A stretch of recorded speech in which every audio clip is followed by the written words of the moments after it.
Fala galera,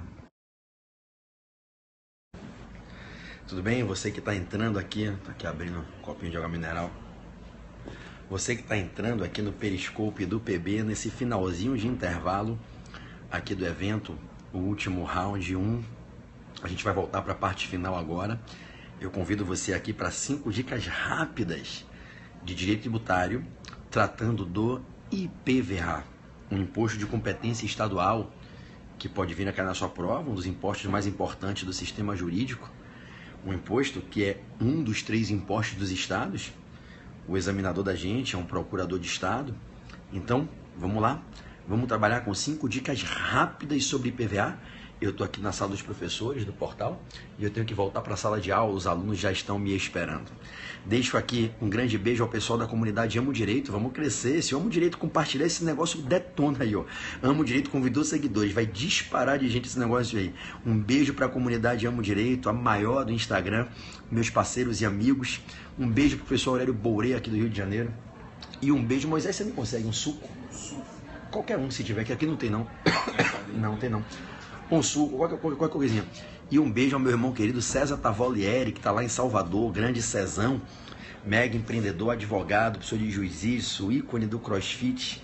Então, um beijão aí pro Amo Direito, um beijão pro Aurélio Bouré, um beijo para César Tavolieri e todos vocês aí que me seguem aqui no nosso Periscope. Galera, tá bombando o evento Último Round, sucesso total, quase 2.000 pessoas inscritas no online, no presencial aqui a sala lotada no Rio de Janeiro, e eu tô no finalzinho do intervalo da tarde, eu vou voltar para ir até às 18 horas. Eu vou puxar 5 dicas rápidas com vocês de IPVA, tudo bem? Vamos juntos? Bela, obrigado pelo carinho, a revisão de constitucional, muito obrigado, tá? Então vamos lá. Dica 1 sobre IPVA, vamos combinar um trato aqui agora? Todo mundo para as mensagens, vamos lá? Todo mundo para as mensagens, eu amo quando vocês mandam essas mensagens carinhosas, quem não gosta, né? É tão bacana pro meu espírito, faz um mimo tão gostoso no meu coração, mas eu preciso pedir a vocês que a gente pare as mensagens. Parando as mensagens, a gente, ó, convide os seguidores, dedinho aqui no contador, bota o dedinho aqui nesse bonequinho, ó, convide seus seguidores, se todos vocês que estão presentes puderem convidar seus seguidores, a gente, ó, arrebenta aqui na live, aumenta a audiência e divide conhecimento com mais gente, princípio da solidariedade, da difusão da educação gratuita. Então convide seus seguidores e vamos agora sem mensagens, só botando coraçãozinho, tá? Então meu beijo à comunidade Amo Direito, meu amigo Marquinhos, queridíssimo, e vamos embora. Olha só, galera, primeira pergunta que pode vir sobre IPVA na sua prova. Obrigado aí quem está convidando os seguidores. Primeira pergunta. O IPVA é um imposto de competência de qual ente da federação? Dos estados e do Distrito Federal. A competência para instituir e cobrar IPVA é dos estados e do Distrito Federal. Pode entrar, Tito. Vamos voltar com direitos humanos. Pode nomear direitos humanos o próximo bloco, tá? Vou dar 30 minutos de dicas de direitos humanos. Então, o IPVA, ele é um imposto de competência dos estados e do Distrito Federal. Todavia, tem uma grande pegadinha na prova. Quando o IPVA é cobrado e arrecadado por determinado estado membro da federação, pelos estados membros da federação, o estado que arrecada o IPVA é obrigado a entregar 50% da receita arrecadada aos municípios que fazem parte desse estado. Preste atenção, moçada, para não tropeçar na prova. 50% da receita arrecadada do IPVA é destinada ao município em que se faz o licenciamento do veículo. Então, por exemplo, eu, Pedro Barreto, licenciei o meu veículo no município de Niterói porque sou domiciliado em Niterói. Eu pago IPVA para o estado do Rio de Janeiro, mas 50% do IPVA que eu pago se destina ao orçamento municipal de Niterói. Se você fosse domiciliado no município de Volta Redonda, aqui no estado do Rio de Janeiro, você paga o IPVA para o estado do Rio de Janeiro, mas 50% será entregue ao município de Volta Redonda, que é o município em que se fez, no meu exemplo, o licenciamento, que é o município do seu domicílio. Então, cuidado na prova. A competência para instituir, para legislar sobre, para fiscalizar e cobrar o IPVA é dos estados e do DF. Mas quando cada estado cobra e arrecada o seu IPVA, ele é obrigado a dividir 50% do IPVA com os municípios que ele tem. E como é que funciona a divisão? Esses 50% serão destinados ao município do licenciamento do veículo. Tudo bem? Então, Primeira questão de prova, de quem é a competência para o IPVA? Estados e Distrito Federal. Segunda, existe uma regra de repartição de receita tributária. 50% da receita arrecadada será entregue ao município onde se licenciou o veículo. Terceira questão de prova de IPVA. Obrigado.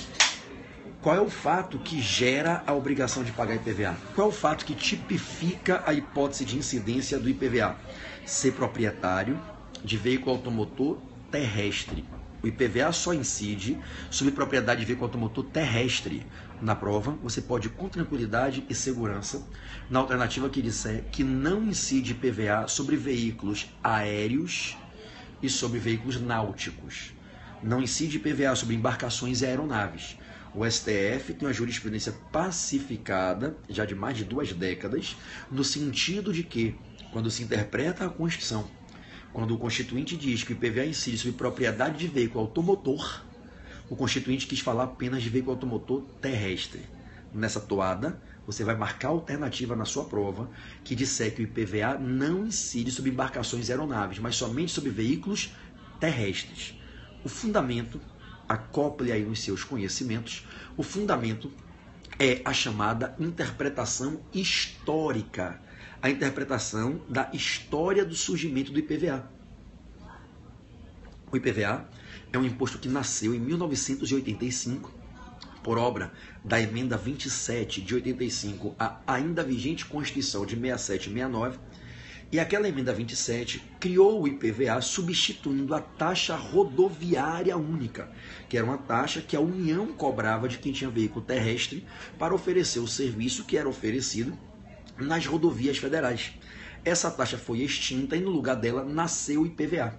Como essa taxa só se cobrava de quem tinha veículo terrestre, o Supremo entendeu, interpretando a história do nascimento do IPVA, que o IPVA teria sido criado para ser cobrado de quem tem veículo terrestre. Na sua prova, o fundamento para não caber IPVA de veículos náuticos ou aéreos é a interpretação histórica da origem, do surgimento do IPVA no sistema tributário brasileiro. Tudo bem? O sujeito passivo é o proprietário ou o possuidor com ânimos de domínio. A gente vem aplicando nas leis estaduais de IPVA uma regrinha analógica à do IPTU e do ITR. Proprietário ou possuidor com ânimos domini. É dizer, a lei estadual comumente coloca como sujeito passivo o arrendatário, aquele promitente comprador, aquele que está adquirindo um veículo em sistema de leasing, em sistema de CDC, para que não se gere a cobrança do IPVA contra os banqueiros, as financeiras que financiam a compra de veículos. Senão, uma boa parte dos IPVAs do Brasil seriam cobrados dos banqueiros. E os banqueiros assumiriam um risco muito alto, não teriam interesse em financiar a aquisição de veículos. Então, na prova, é comum que as leis estaduais considerem como sujeito passivo do IPVA não somente o proprietário do veículo, mas também o arrendatário, nos casos de arrendamento, de sistema de leasing, de sistema de CDC, para aquisição de veículos automotores. Então, o sujeito passivo é ora o proprietário, ora o possuidor com ânimos de domínio. A base de cálculo do IPVA é o valor venal do veículo. Observe que existe, portanto, uma regrinha natural. A base de cálculo é regida pela regressividade anual. O valor de um veículo regride ano a ano. O fator tempo é um fator depreciativo. É natural que o IPVA tenha uma redução, correto? Do professor Kleber Barros, um especialista em IPVA, né? Então é natural que o IPVA tenha uma redução de valor a cada ano em razão da depreciação do valor do veículo, ocorrendo uma regressividade da base de cálculo. A exceção é quanto a carros de coleção, que assim como o vinho e assim como o PB, quanto mais velhos, mais valiosas, correto? Brincadeiras à parte, a base de cálculo do IPVA é o valor do veículo e esse valor naturalmente tem a tendência de regredir a cada ano. Bom, galerinha, prestem atenção. Se o poder público estadual quiser promover a atualização da tabela com o valor dos veículos ano a ano, aplicando o índice de correção do valor dos veículos, não precisa de lei. Não é necessário lei para fazer uma mera atualização monetária da base de cálculo dos impostos. Para fazer a atualização monetária da base de cálculo, do valor dos veículos, para fazer a nova tabela anual, um ato do Poder Executivo é legitimado a tal feitio. É plenamente possível que através de um ato do secretário de Fazenda Estadual, de um ato do governador, de uma autoridade competente que recebeu uma delegação da competência, um superintendente do Detran, possa promover, desde que legitimado na esfera das competências administrativas, ele pode, através de um ato executivo, independente de lei aprovada na Assembleia Legislativa, ele pode editar sim a tabela promovendo a atualização monetária da base de cálculo do imposto. Guarde para você, é exceção à reserva legal. Não se depende de lei para promover uma mera atualização monetária da base de cálculo do imposto. Tudo bem? Bom, galerinha, se alguém adquire um veículo com IPVA atrasado, a dívida de IPVA sucede contra o adquirente. Aplica-se uma norma de responsabilização tributária por sucessão, por transferência. O adquirente do veículo naturalmente adquire também a dívida de IPVA atrasada e não adimplida pelo antigo proprietário. Aplica-se a regra do artigo 131, inciso 1 do CTN. 131, inciso 1 do CTN, quem adquire em vida veículo de outrem com débitos de IPVA adquire por sucessão tributária esses débitos. No mesmo linear, quando ocorre sucessão causa morte. Se o de cujus falece e deixa no espólio um veículo, as dívidas de IPVA sucedem contra os herdeiros e serão apuradas ali, abatendo-se bens ou valores do espólio que devem ser pagos pelos herdeiros, pelos interessados que vão adquirir esses bens. Então, as dívidas que o de cujus tinha em vida e que com a sua morte ainda não estavam pagas, sucedem contra os herdeiros e são ali mensuradas, para serem adimplidas dentro dos limites, é claro, das forças patrimoniais do espólio. Isso é a regra geral, não só para o IPVA, mas que também abarca o IPVA, tudo bem? Quanto às alíquotas do IPVA, prestem bem atenção. A Constituição traz duas regrinhas lá no artigo 155, parágrafo 6º. Duas regrinhas no artigo 155, parágrafo 6º.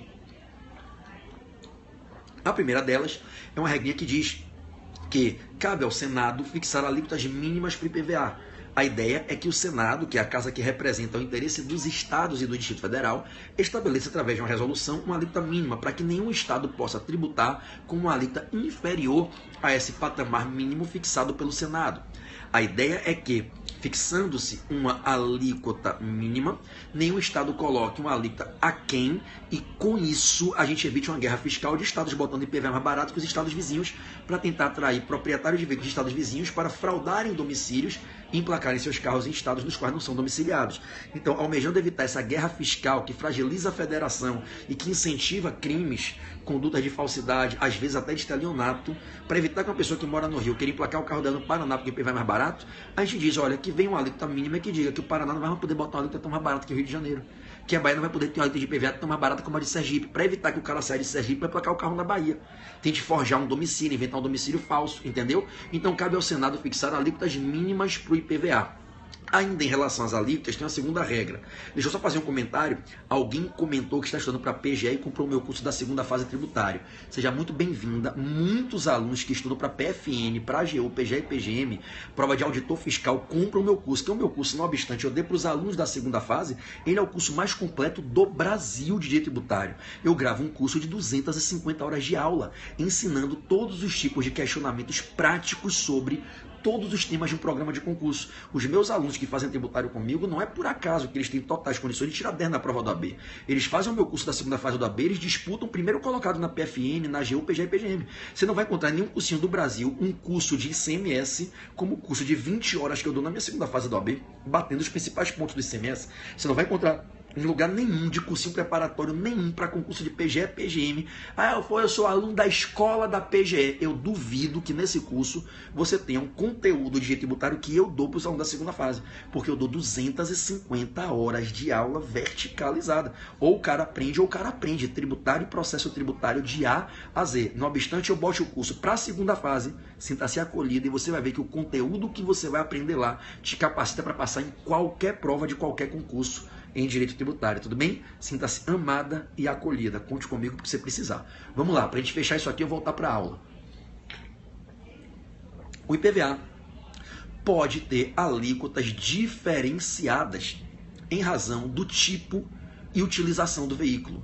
O IPVA pode ter alíquotas diferenciadas em razão do tipo, valeu Ju, e utilização do veículo. É falar. A Constituição permite que a lei estadual coloque alíquotas maiores, alíquotas menores para o IPVA, a depender de qual seja o tipo e a utilização que se dê ao veículo. Então, o veículo que é utilizado com combustível derivado de petróleo, gasolina, uma alíquota maior. álcool, uma alíquota menor, gás, uma alíquota menor ainda. Aqui no Rio de Janeiro, por exemplo, o IPVA é 4% para veículo a gasolina, 2% para veículo a álcool, 1% para veículo a gás. Isso é constitucional. A Constituição permite que a lei estadual estipule alíquotas diferenciadas para o IPVA no que diz respeito a veículos de tipos diferentes ou que são utilizados de maneira diferente. O único critério que na prova você tem que ter cuidado, que o Supremo disse que não é compatível, é veículo nacional versus veículo importado. O Supremo, ao meu pensar, inclusive, aqui numa respeitosa crítica, num posicionamento não muito feliz, o Supremo declarou a inconstitucionalidade da lei aqui do Rio e de alguns estados, quando colocaram o IPVA com a alíquota diferenciada pelo critério nacional importado. O Supremo entendeu que a alíquota mais cara para o carro importado violaria o princípio do artigo 152 da Constituição, que é o princípio da não discriminação pela procedência ou destino. A bem da verdade, não haveria violação a esse princípio, porque esse princípio ele é feito para evitar que os entes federativos se discriminem uns aos outros, e não para evitar a tributação mais cara para o que vem do estrangeiro. O STF, ao meu pensar, não que para tanto, mas terminou fazendo. O STF protegendo pessoas que têm grande poder econômico que importam veículos do exterior, o STF declarou a inconstitucionalidade do IPVA mais caro sobre veículo importado, entendendo que isso violaria o princípio constitucional expresso do artigo 152, que é o princípio da não discriminação pela procedência ou destino. Muita gente da doutrina, e eu me filio a esse entendimento, criticou essa decisão, porque entendeu que o IPVA mais caro para carro importado não violaria esse princípio, que no fundo é um princípio para evitar que os entes federativos se discriminem. Tudo bem até então? Beleza. Bom, para a gente fechar, princípio da anterioridade. Gente, se houver majoração de IPVA pela alíquota, se aplica a regra geral. Exercício financeiro seguinte e noventena. Mas se houver majoração de IPVA pela base de cálculo, não tem noventena. Não tem noventena. É dizer, se for feita uma lei estadual para mudar os critérios com os quais se define a base de cálculo do IPVA, ou seja, mudei os critérios para definir a base de cálculo do IPVA, quantidade de eixos do carro, ano de fabricação, potência do motor, mudei os critérios. E aquele mesmo veículo, em razão da mudança de critérios para fixar a base de cálculo, ganha uma base de cálculo mais onerosa. Eu majoro o IPVA pela base de cálculo, ao mudar os critérios de fixação da base, os critérios objetivos que dizem como chegar no valor. Se eu majoro o IPVA pela mudança da base de cálculo, não tem noventena. A lei pode vir em 31 de dezembro, já se aplica em 1º de janeiro. Mas se eu majoro o IPVA pela alíquota, tem que respeitar o exercício financeiro seguinte e a noventena. Preste atenção, a maior questão de prova de IPVA. Para majorar a alíquota de IPVA em um ano e poder aplicar aos veículos usados no ano seguinte, a lei tem que vir até o dia 3 de outubro. Por quê? Porque majoração de alíquota de IPVA tem que respeitar a noventena. E os veículos usados, o fato gerador é no primeiro dia do ano seguinte. Então eu tenho um veículo usado, meu veículo, estamos em 2016, meu veículo é 2009, então meu veículo é um veículo usado. Veículo novo é o veículo adquirido naquele ano, no segundo ano de vida dele já usado. Todos os veículos que existem hoje no Brasil, em 2017 serão usados. Concorda? Já vai estar no segundo, ou no terceiro, ou quarto ano de vida. O fato gerador do IPVA 2017 para os veículos usados ocorre em 1º de janeiro, porque é a data que a gente convencionou considerar para apurar a ocorrência do fato típico. Se o fato gerador é 1º de janeiro, vai se aplicar no lançamento do IPVA a lei que está vigente e aplicável no dia do fato gerador. Preste atenção, se eu majoro a alíquota de IPVA e tem noventena, para eu aplicar em 1º de janeiro de 2017 um novo IPVA com a alíquota mais cara, eu tenho que publicar essa lei até 3 de outubro, para, contando a noventena, chegar em 1º de janeiro. Se a lei vier de 4 de outubro para frente, com a noventena, ela bate 2 de janeiro para frente, já passou por cima do fato gerador.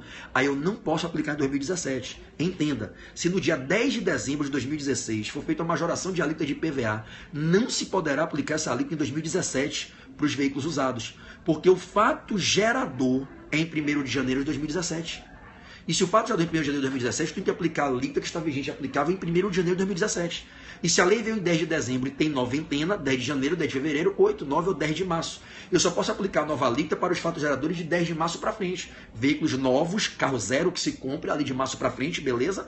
Mas todos os veículos usados de 2016 que entram em 2017, o fato gerador é 1º de janeiro de 2017. Eu só posso aplicar a alíquota mais cara majorada em 2016 se já tiver vencido a noventena. Isso quer dizer que para aplicar em 2017 o IPVA 2017 com a alíquota mais cara, majorada em 2016, a lei tem que vir até 3 de outubro, porque aí eu excluo dias ACO, conta a partir do dia 4 e incluo no 90º dia, que vai ser 1º de janeiro. Aí eu posso aplicar essa alíquota. Se a lei vier na sua prova de 4 de outubro até 31 de dezembro, em 2016, majorada da alíquota de IPVA não se aplica aos veículos usados em 2017, só em 2018. Tá claro isso para você? Maravilha? É isso. Eu tenho que voltar para a aula, eu tô no limite histórico do meu intervalo. A gente se vê mais tarde. De noite eu vou puxar um puta periscope lá para meia-noite com uma mega revisão de tributário e constitucional. Tá certo? Amo vocês. Contem comigo sempre, juntos somos fortes. Quem for fazer exame de ordem, cola com a gente aqui no Portal F3. Cola comigo aqui no portal. Vocês sabem que hoje eu não dou mais aula em nenhum dos cursos que eu dei aula. Hoje eu sou professor exclusivo do Portal F3, que é o meu novo curso. A minha segunda fase tributária, minha segunda fase constitucional são aqui no Portal F3. Quem tiver Instagram, se puder, me siga. @Pedro Barreto, Portal F3. @Portal F3. @eu amo constitucional, @eu amo tributário. Me sigam no Instagram, tá legal? Um grande beijo a todos vocês, espero vocês no Instagram, @Portal F3, @Pedro Barreto, Portal F3, @eu amo constitucional, @eu amo tributário. Valeu? Vou voltar agora para o último round, agora eu vou dar uma aula de direitos humanos. Vou explicar a primeira dimensão, segunda dimensão, terceira dimensão, internacionalização, sistema interamericano, OEA, sistema universal, ONU, Declaração dos Direitos Humanos, Universal Declaration of Human Rights, né? Vou explicar a Convenção Interamericana, vou explicar o Pacto Social da Costa Rica, Protocolo de São Salvador. Agora a gente vai fazer tudo isso, tá bom? Beijo a todos vocês.